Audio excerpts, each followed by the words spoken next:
See, one of the, they ask for who represents Hinduism. So we know there's many mattas and many organizations.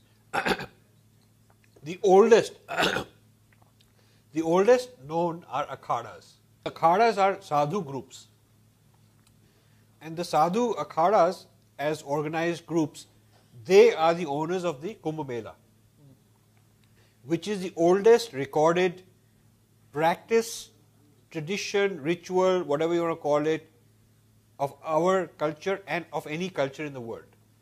So the history of the Kumbh Mela is a very solid history of who we are, because there is 8,000 years of recorded akhadas. Akhadas, when they have a Kumbh Mela, in a sense it's their event. They are the event managers and they are the event participants. All of us who go are invited guests. It's their event. You know, this is very interesting. Right now, officially and legally, akhadas own the Kumbh Mela. And many of the grounds where the Kumbh Mela is held are owned by the akhadas. But the number of people coming has grown so much, they need to get government lands, rent it, government takes over. Infrastructural support. And government gives infrastructure support. But the core Kumbh Mela is an akhada project. I talked to there are 13 akhadas now. There used to be more, then they disintegrated, then they got reorganized, and they disintegrated. Adi Shankara reorganized them, revived them about 1,400 years ago. Right now there are 13 active akhadas with 1 lakh members to 5 lakh members each, total of about 20 lakh members who are official sadhus. They are each got a name, identity, membership number, so it's a very formal thing. That's a very large group. Now these 13 akhadas have the Akhada Parishad, which is a kind of collection of all 13 represented by one.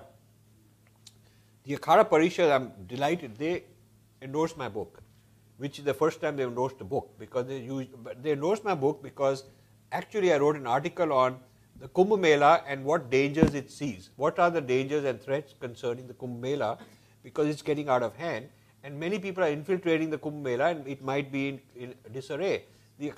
Every time there's a Kumbh Mela, the astronomical layout of the stars, the different nakshatras, is recorded very precisely. What was the map of the sky?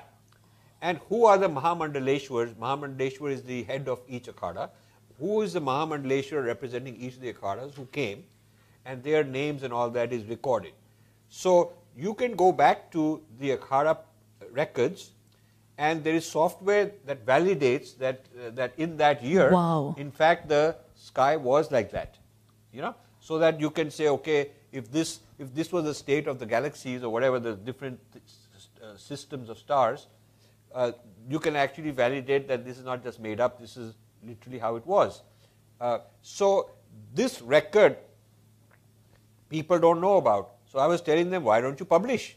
You should publish a book on the history of the akhadas, the history of the Kumbh Mela, and this is the definitive history of who we are, older than Harappa Daro also, because that would be a huge narrative for our people to know. And they are very not very sophisticated modern people. I'm a volunteer for this project. Yeah. Please enroll me. Yeah.